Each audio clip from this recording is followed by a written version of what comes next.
எது இந்த படம்லாம் ஃப்ளாப்பா அப்படின்னு சொல்லிட்டு நம்ம ஆல்ரெடி நம்ம சேனலில் ஒரு வீடியோ பண்ணியிருந்தோம். அந்த வீடியோட பார்ட் 2 தான் இது. நீங்கள் அந்த வீடியோ இன்னும் பார்க்கல அப்படின்னா மறக்காமல் போய் பாருங்கள். அண்ட் இந்த வீடியோவையும் ஃபுல்லாக பாருங்கள். உங்களோட ஃபேவரட் படம் எதுங்கிறதையும் மறக்காம கீழே கமெண்டில் சொல்லுங்கள்.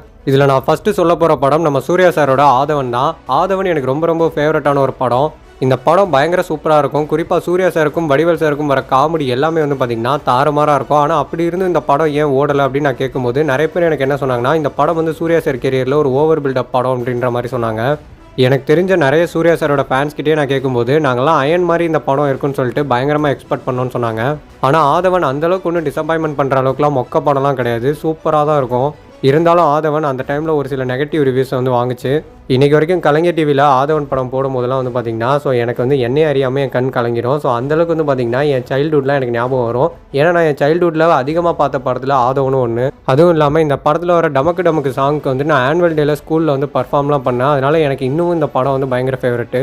ஆதவனில் இன்னொரு மிகப்பெரிய ப்ளஸ் பாயிண்ட் என்ன அப்படின்னா அந்த படத்துடைய சாங்ஸ் தான். சாங்ஸ் எல்லாமே வந்து பார்த்திங்கன்னா வேறு லெவலில் ஹிட் ஆச்சு. என்னோட ஃபேவரட் சாங் எது ஆதவனில் அப்படின்னா அசிலி ஃபிசிலி தான். உங்களோட ஃபேவரட் சாங் ஆதவனில் எது அப்படின்றத மறக்காம கீழே கமெண்டில் சொல்லுங்கள்.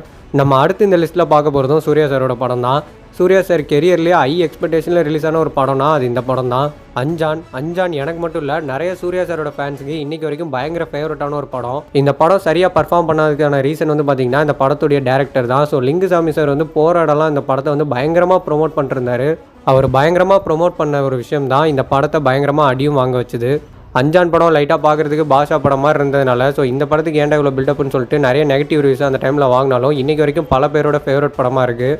அஞ்சான் வந்த டைமில் எல்லாருமே அஞ்சான் செயின், அஞ்சானில் சூர்யா சார் வச்சிருக்கிற மாதிரியே ஹேர்ஸ்டைல்லாம் சொல்லிட்டு பயங்கரமாக வச்சுட்டு சுற்றிட்டு இருந்தோம். அதுலேயும் குறிப்பாக சூர்யா சார் அவரோட கெரியரில் ஃபஸ்ட் டைமாக வந்து பார்த்திங்கன்னா ஒரு பாட்டு பாடினார். அஞ்சானில் ஒரு பாடின ஏக் தோ தீன் பாட்டு வந்துட்டு செம்மையாக ஹிட் ஆச்சு. அஞ்சான் எனக்கு பயங்கர ஃபேவரட். உங்களுக்கு எப்படி அப்படின்றத மறக்காமல் கீழே கமெண்டில் சொல்லுங்கள். அடுத்ததான் நம்ம பார்க்க போகிற படம் நம்ம அஜித் சாரோட பில்லா டூ அந்த டைமில் ரிலீஸ் ஆனதுனால வந்து பார்த்திங்கன்னா பெருசாக வந்து பேசப்படலை. ஒருவேளை இந்த டைமில் வந்திருந்தது அப்படின்னா கண்டிப்பாக அஜித் சாரோட கெரியரில் ரொம்ப ரொம்ப முக்கியமான ஒரு படமாக பில்லா டூ இருந்திருக்கும். எனக்கு தெரிஞ்சு நம்ம தமிழ் சினிமாவோட ஃபஸ்ட்டு ப்ரீக்வல் மூவி வந்துட்டு பில்லா 2 தான் நினைக்கிறேன்.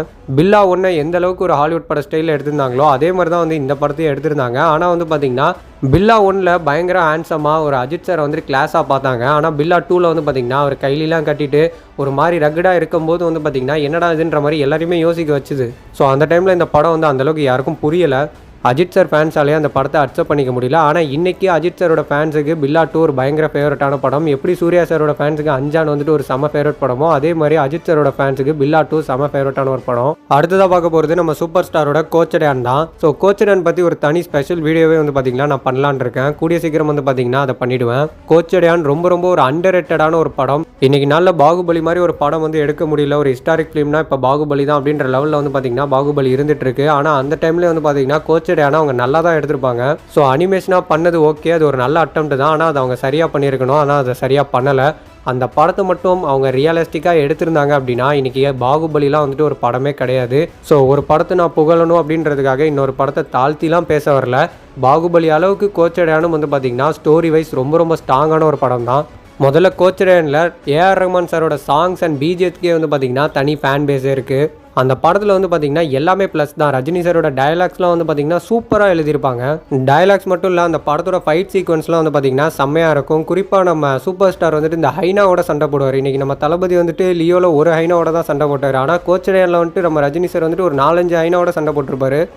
கோச்சடையானில் வந்துட்டு எல்லாமே வேறு லெவலில் இருக்கும். அந்த கோச்சடையான் பேனாவுக்காக வந்துட்டு அந்த டைமில் அலையாத ஆளே கிடையாது. கண்டிப்பாக அதெல்லாம் ஒரு நாஸ்டாலஜியா மொமெண்ட்டு. என்னதான் அந்த படம் செம்மையாக ஓடலனாலும் எனக்கு பயங்கர ஃபேவரெட்டு. இன்றைக்கி நினச்சா கூட கோச்சடையான் பார்ட் 2 தயவு செஞ்சு எடுக்கலாம். ஏன்னா கோச்சடையானுக்கு வந்து பார்த்திங்கன்னா செம்மையான லீட் தான் வந்து கொடுத்து முடிச்சிருப்பாங்க. அந்த ராணா வர்சஸ் சேனா ஃபேஸ் ஆஃப்க்கு அப்புறம் என்ன ஆக போகுது அப்படின்றத ஒரு லைவ் ஆக்ஷன் மூவியாக கூட இவங்க நினச்சா ட்ரை பண்ணலாம். ஏன்னா இன்றைக்கி இருக்கிற காலகட்டத்தில் நிறைய சிஜிஸ் இருக்குது. ரஜினி சார் நினச்சா கூட அதை ஸ்டெயினே இல்லாமல் பண்ண முடியும். ஆனால் இவங்க அதை பண்ணுவாங்களான்னு தெரில. நான் எந்த மாதிரி பண்ணணும்னு சொல்கிறேன்னா, நம்ம லயன் கிங் பார்த்துருப்போம் இல்லையா, லயன் கிங்கை வந்துட்டு லைவ் மோஷன் கேப்சரில் பண்ணியிருப்பாங்க. அந்த மாதிரி தான் வந்து பண்ணணும். அந்த மாதிரி ஒரு கிராஃபிக்ஸில் கோச்சடையான் 2 வந்து பண்ணாங்க அப்படின்னா வேறு லெவலில் இருக்கும். நான் சொல்கிறேங்கிறதுக்காகலாம் அவங்க பண்ண போகிறது இல்லை, பட் பண்ணால் நல்லாயிருக்கும்.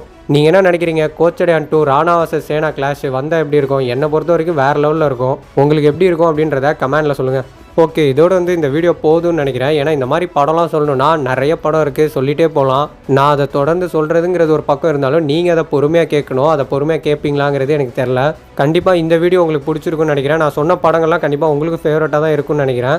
அண்ட் அடுத்த வீடியோ ரெடியாக இருங்க. ஸோ உங்களுடைய எமோஷன்ஸ்லாம் என்னோட ஷேர் பண்ணிக்கிறதுக்கு. ஏன்னா அடுத்த வீடியோவில் நம்ம பார்க்க போகிற படம்லாம் நம்மளை அள விட்டுருக்கோம் இல்லையா? ஒரு சில சீன்லாம் பார்த்து நம்ம பயங்கரமாக அழுதுருப்போம். அந்த மாதிரி நம்மளை வந்துட்டு அள வச்ச சீன்ஸ்லாம் தான் வந்து நம்ம அடுத்த வீடியோவில் பார்க்க போகிறோம். என்னோடய ஃப்ரெண்ட்ஸ் அண்ட் ஃபேமிலியான என்னோடய வியூவர்ஸ்க்கு நான் சொல்ல வரது, ஸ்டே டியூன்டு மக்களே.